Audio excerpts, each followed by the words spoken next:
Jadi kita merayakan Valentine, terus pulangnya aku kembali ke rumahnya sepupuku itu. Mas Jepri pulang ke kosnya. Terus kita tuh sepanjang malam itu video call terus sampai pagi. Terus setelah paginya dia ada ngantar sarapan. Yang ngantar sarapan bubur Manado itu. Di sana kan banyak yang jual bubur Manado. Terus dia bilang ke aku, "Kita nikah yuk," dia bilang gitu kan. Aku diem, kaget gitu, aku liatin dia. Terus aku ketawa. Jangan bercanda begitu mas, aku bilang gitu kan. Nah terus tujuan kita sampai sedekat ini apa, dia bilang gitu. Gimana ya, kamu belum mau nikah sama aku, katanya gitu kan. Terus aku bilang, kemarin mas, terus terang ya, sejak yang mas bookingkan aku pesawat itu, mas sambut aku di bandara, terus kita rayain Valentine berdua, aku sudah memilih mas dalam hatiku, mas yang jadi suamiku. You are the one, aku bilang gitu kan. Yes, you are the one. Tapi aku gak berani mas, aku bilang gitu kan. Aku kan Kristen, mas Islam. Aku gak berani melangkah. Terus Mas Jepri bilang, aku paham kamu gak berani, tapi coba aja, yuk kita coba, dia bilang gitu kan. Aku sudah memilih memang mas, aku milih mas. Sampai dalam hati aku berpikir akan kulawan semuanya, bahkan perbedaan agama kita aku lawan semuanya, aku bilang gitu kan. Tapi kalau seandainya mas yang ikut aku, bisa gak, aku bilang gitu toh. Aku ikut kamu, aku jadi Kristen, dia bilang gitu kan. Iya, aku bilang gitu kan. Aku gak bisa, aku laki-laki, dia bilang kan. Dimana-mana kan istri yang ikut suami, dia bilang. Pada dasarnya kan seperti itu, dia bilang gitu.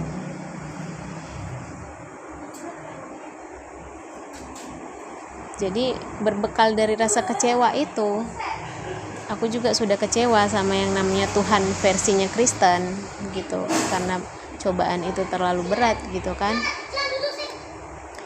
Aku sudah kecewa dengan Tuhan versinya Kristen. Dalam hati aku sedikit merasa seperti ini, aku mau coba Tuhan versinya Islam gitu. Jadi ada versi seperti itu, aku mau coba Tuhan versinya Islam ini gimana gitu kan. Terus aku bilang, yaudah yuk nikah, aku bilang gitu kan. Dia kaget, beneran kamu, katanya. Iya, ayo nikah, aku bilang gitu. Disitulah waktu itu, makanya aku bilang, aku terbiasa bergaul dengan laki-laki sejak kecil. Sepupuku semua laki-laki, teman-temanku laki-laki. Jadi cara berpikirku itu seperti laki-laki. Kalau iya terus gitu, nggak bakalan mundur. Terus, kamu berpikir seperti laki-laki ya, dia bilang gitu. Nggak mikir dulu, cerita dulu sama Susi, sama sepupuku ini, cerita dulu sama tantemu, sama mamamu, atau gimana ngambil pendapat. Aku udah tahu ujungnya, aku bilang. Kalau aku cerita, semuanya bilang enggak, aku bilang gitu kan. Jadi kalau mas memang kita mau nikah, ayo nikah, kita pergi sekarang, dan aku nggak akan muncul lagi di hadapan mereka, aku bilang gitu. Cukup tahu kan resikonya, aku bilang. Kamu siap sendirian, katanya. Selama mas nggak biarin aku sendirian, ya berarti aku nggak sendiri, aku bilang gitu kan. Ya aku janji, seumur hidup aku nemenin kamu, dan itu benar. Dia nemenin aku seumur hidup sampai dia mati. Dia selalu sama aku sampai dia almarhum. Dia nemenin aku sampai ajal menjemput dia. Jadi hari itu aku ikut ke kosnya, terus dia bilang aku harus pindah kos, nanti Susi tahu, dia bilang. Jadi kita pindah kos ke arah pinggiran kota Jayapura itu, kita pindah ke Entrop. Jadi aku blokir nomornya Susi, aku blokir semua nomor tanteku semua. Pokoknya duniaku tuh hanya ada Mas Jepri gitu. Aku blokir semua pada nyariin kan, kemana ini orang. Teman-temannya Mas Jepri juga pada ngelindungin, nyembunyiin aku waktu itu. Jadi aku benar-benar nggak didapat gitu kan. Aku nggak berani ngomong gitu. Jadi kita mau akad nikah, aku disyahadatkan itu. Terus aku masih belum yakin kan. Terus aku bilang, coba kamu telepon papaku, aku bilang, karena masih ada sedikit keraguan gitu kan. Coba kamu telepon papaku, kamu minta aku sama papaku, ditolak atau enggak aku tetap ikut kamu, aku bilang gitu. Jadi dia telepon bapakku, dia telepon papaku tuh langsung marah-marah gitu kan. Kamu laki-laki mana kamu, kata bapakku gitu. Aku denger itu, laki-laki seperti apa kamu, berani ngambil anak saya, belum ketemu dengan saya, katanya gitu kan. Mana anak saya, katanya gitu kan. Aku nggak mau ngomong, aku gitu kan. Aku nggak berani ngomong, aku bilang gitu kan. Terus saya minta izin Om, mau memperistri anaknya Om gitu kan. Kita sudah tahu tidak akan ada persetujuan, katanya, tidak akan ada silaturahmi. Saya hanya ingin menyampaikan, katanya. Terus setelah hari-hari kemudian aku tahu bapakku kena stroke gara-gara aku. Gara-gara berita itu bapakku kena stroke. Jadi aku penyebabnya bapakku kena stroke gitulah. Jadi waktu itu aku nikah sama, aku diakadkan dengan almarhum Mas Jepri. Terus diadakan acara kecil-kecilan lah sama teman-temannya yang satu kantor. Selanjutnya aku hidup sama dia.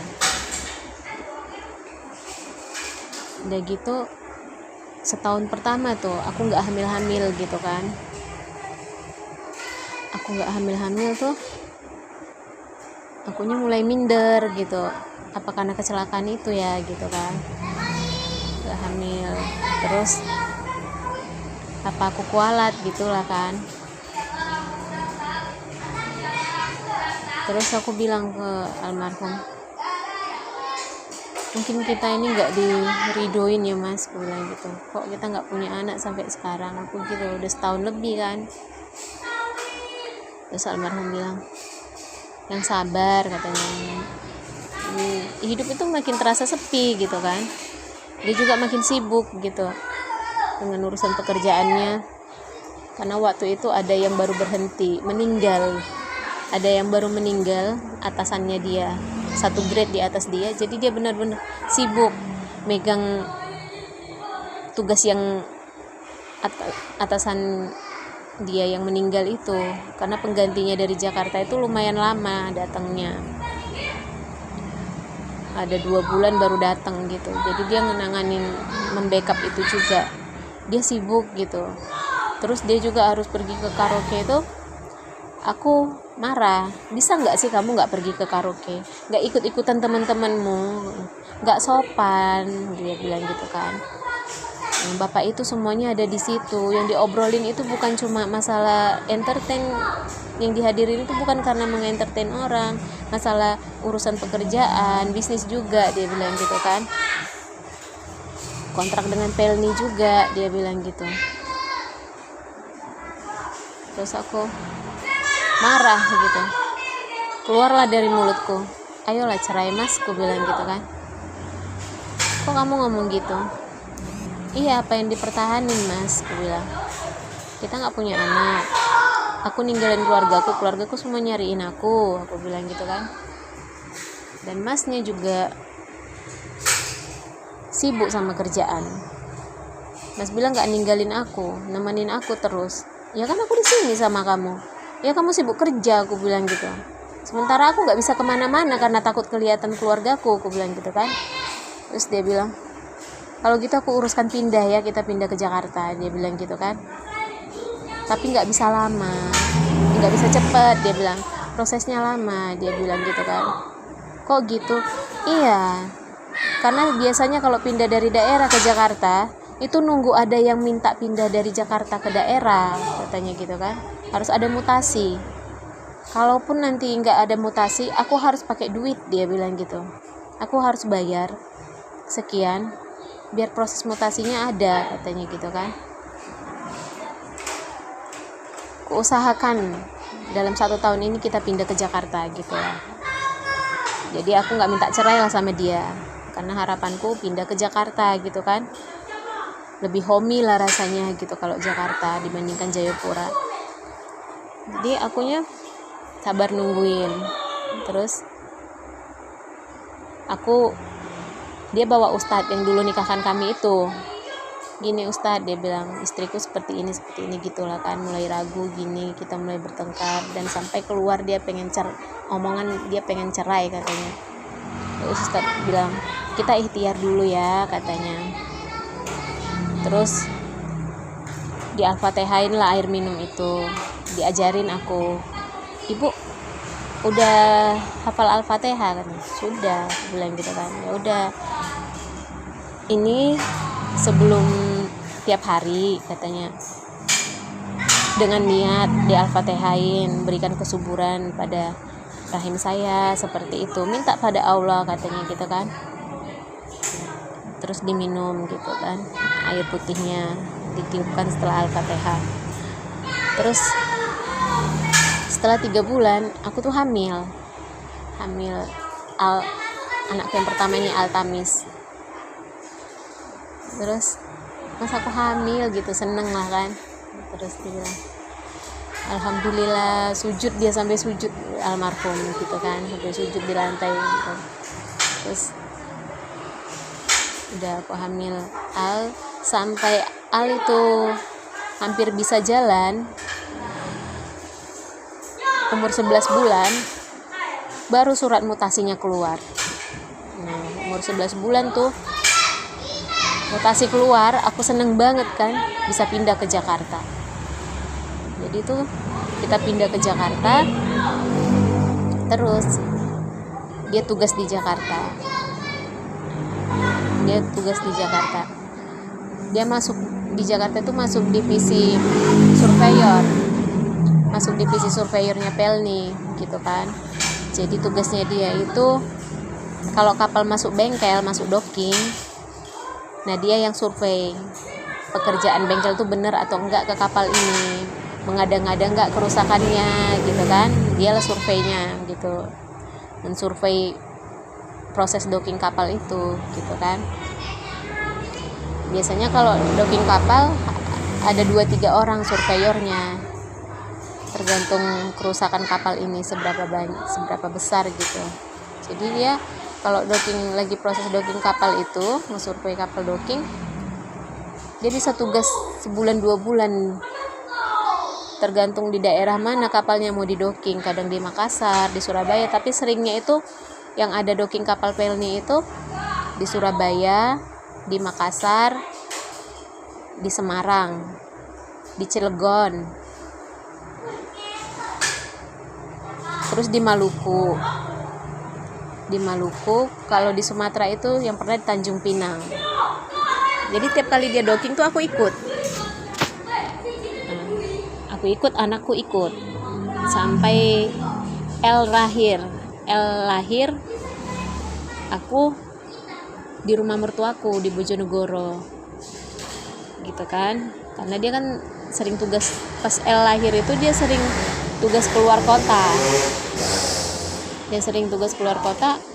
aku nggak ada yang nemenin gitu. Jadi dia bilang, kamu di rumah ibu aja ya. Jadi aku ada di Bojonegoro itu sejak L lahir itu ada hampir setahun menetap di sana, di rumah mertuaku. Awalnya aku di rumah mertuaku gitu, cuma di rumah mertuaku itu kan ada anak perempuannya juga yang udah nikah, jadi nggak enak gitu 3 rumah tangga 1 rumah, kamali kata orang. Jadi aku yang karena aku yang bisa pindah gitu, aku punya uang gitu kan, kitanya punya uang, sementara kan adiknya Mas Jepri yang cewek itu tuh adik dia satu-satunya, mereka kan 3 bersaudara, almarhum Mas Jepri, adiknya yang laki-laki, terus adiknya yang perempuan yang udah menikah itu, terus adiknya itu kan masih kuliah tapi sudah nikah gitu kan, jadi keuangannya semua ditunjang sama ditangani semua sama mertuaku, jadi aku yang bisa pindah gitu kan, yang punya modal untuk pindah tuh aku ngontrak rumah lah di belakangnya mertuaku itu gitu. Jadi setelah L itu hampir bisa jalan, aku ikut pindah ke Jakarta sama Mas Jepri, pindah lagi ke Jakarta, kita tinggal di apartemen Green Park View yang di Cikarang, Green Park View di Cikarang itu, yang dekat dengan halte busway, apartemen Green Park View yang dekat dengan halte busway Sumur Bor,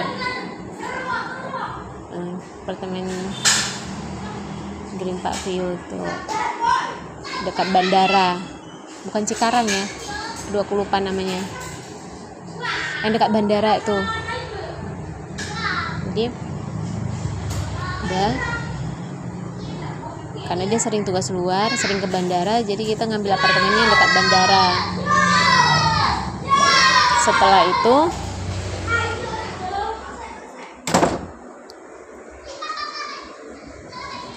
aku niat untuk buka usaha gitu kan, jadi aku bilang kita pindah lah Mas ya gitu kan, kita pindah ke apartemen Gading Nias, karena apartemen Gading Nias tuh rame banget, terus harganya juga terjangkau gitu kan, penduduknya rame, yang tinggal di situ tuh rame, padat penduduk gitu kan.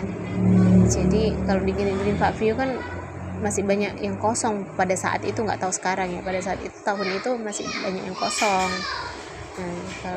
Kalau sekarang katanya udah rame. Terus pindah ke apartemen Gading Nias, aku pengen buka usaha gitu kan, karena Rezel kan udah mulai bisa jalan gitu, udah bisa dititipkan ke babysitter gitu, aku mau buka usaha gitu kan.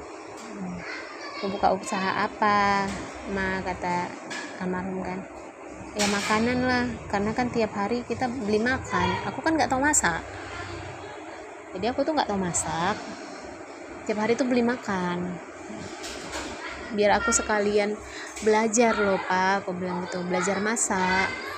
Lama-lama ya itu perempuan seperti itu, apalagi seorang ibu ya, lama-lama mikir masa tiap hari. Jadi jangan takut kalau ada perempuan yang nikah sama kamu itu gak bisa masak, boros, beli makan boros gitu, enggak, dengan sendirinya nanti dia pengen tahu masak.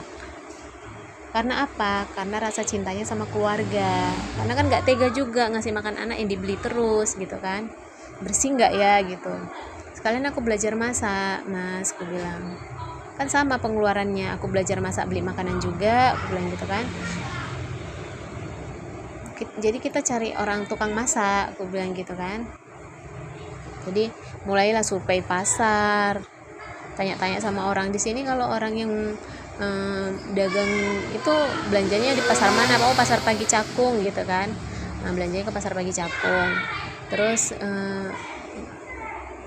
cari tukang masak gitu kan, udah semua. Jadi masaknya jualnya itu masakan Jawa kayak rawon, gudeg gitu, masakan Jawa lah gitu, soto gitu kan, ayam geprek. Jadi itu awal-awalnya aku tahu belajar masak itu, jadi sekalian belajar sekalian usaha gitu kan. Nah, jadi pelan-pelan aku belajar masak itu, yang nggak pernah tahu apa-apa, yang bedain kencur, jahe, kunyit, bener-bener dari situ awalnya gitu kan, lengkuas gitu. Nah, bener-bener di situ aku nggak pernah masak memang, dan almarhum terima aku nggak bisa masak gitu kan. belajar di situ, belajar semuanya. Jadinya aku pintar masak. Terakhir setelah aku pintar masak, dan ternyata tanganku masak itu lumayan rasanya. Jadi kata si emak ini gitu kan, si emak ini kan orang Madura, turunan Jawa. Jadi dia bisa masakan Madura, bisa masakan Jawa gitu kan, tapi khususnya itu masakan Jawa Timur dia. Nah, gitu. Tanganmu enak loh nak masak katanya. Waktu itu aku udah mulai sendiri buat bumbu kan. Tanganmu lebih enak masak dari aku katanya gitu kan. Gitu ya mak? Iya, berarti tanganmu itu enak katanya gitu kan. Cara masak itu bisa sama, bumbunya sama, tapi tangan itu menentukan kata dia gitu. Nah tangan kamu tuh enak katanya gitu kan, buat sambal juga enak katanya gitu kan. Aku jadi semangat lah gitu. Jadi aku udah bosan lah masak-masak bumbu-bumbu. Terus aku cari lagi pekerja yang bikin kue, bolu apa gitu. Nambahin, aku beli etalase satu, nambahin lah di samping itu etalase satu lagi untuk cemilan-cemilan gitu kan. Bolu, cake gitu. Jadi aku gaji lah orang yang bisa buat kue, itu gajinya lumayan. Aku rela bayar gaji itu, yang penting sambil buka usaha. Itu yang cemilan-cemilan tadi itu, cake-cake itu, sambil aku belajar gitu kan, diajarin lah resepnya, terus diajarin cara ngadonnya, ini per sekian menit dimatikan gitu mixernya. Nah aku beli mixer tuh mahal banget gitu kan, mixer yang pro itu. Terus diajarin ini mixernya harus dimatikan sekian menit, kalau enggak nanti adonannya ngembang keras gitu lah kan, setengah mateng jadinya gitu kan. Ya udah, nah disitulah tahu semuanya tekniknya, teknik ngoven semua diajarin gitu kan. Udah terakhir jadi tahu aku masak yang bumbu-bumbuan dan masak yang oven-ovenan gitu, yang cake seperti itu. Belajar bikin pizza semua, disitulah belajarnya. Jadi terakhirnya kan itu covid gitu, mulailah covid. Terus aku bilang kita pindah lah dari Gading Nias, aku bilang gitu. Kenapa? Iya kan mulai covid nih, aku bilang kan di sini terlalu rame, aku bilang. Mau pindah kemana? Pindah ke ini, ke Jakarta Selatan, ke apartemen Kalibata, aku bilang gitu. Kok malah pindah katanya gitu kan. Iya, ini kan covid, nanti kamu kan naik transportnya itu kan kalau di Kalibata kan kereta api, aku bilang deket ke kantor, langsung dari Kalibata langsung jalan kaki ke stasiun kereta, nggak singgah-singgah kemana-mana, aku bilang gitu kan. Karena aku lumayan takut wabah covid itu kan. Ya kan waktu itu masih kerja, belum dirumahkan. Jadi tiap hari dia tuh kalau dari apartemen Gading Nias kan naik ojek gitu, naik ojek lumayan juga gitu kan ongkosnya. Udah gitu kalau enggak dia naik busway gitu, habis dari naik busway dia nyambung naik ojek gitu, pergi naik ojek ke stasiun busway, terus naik busway, turun dari stasiun busway naik ojek lagi ke kantornya, kan 3 kali pindah gitu. Sementara kalau dari naik kereta api dia cuma sekali, cuma naik kereta api itu aja dari Kalibata City, sampingnya kan langsung stasiun kereta, turun di stasiun kereta yang sana. Nah dia tinggal jalan kaki juga ke kantor gitu kan. Udah seperti itu. Terus kayak gitu pindah ke Kalibata City, sewa kios di sana. Nggak lama ada peraturan kios nggak boleh buka, nggak boleh makan di tempat gitu. Nah, itu kios udah aku bayar gitu kan. Sampai terakhirnya itu dirumahkan hampir setahun dirumahkan. Terus ditemukan vaksinnya, dia ikut vaksin dan terus mulai tugas pertama. Itu tugas pertama dia setelah dirumahkan, tugas docking kapal ke Bitung. Nah saat tugas docking kapal ke Bitung itu dia kecelakaan, di Pelabuhan Bitung dan meninggal. Itulah almarhum itu meninggal pada saat itu. Terus dia meninggal, jenazahnya dibawa pulang ke Bojonegoro. Jadi kita kebumikan almarhum Mas Jepri di Bojonegoro, papanya anak-anak saya.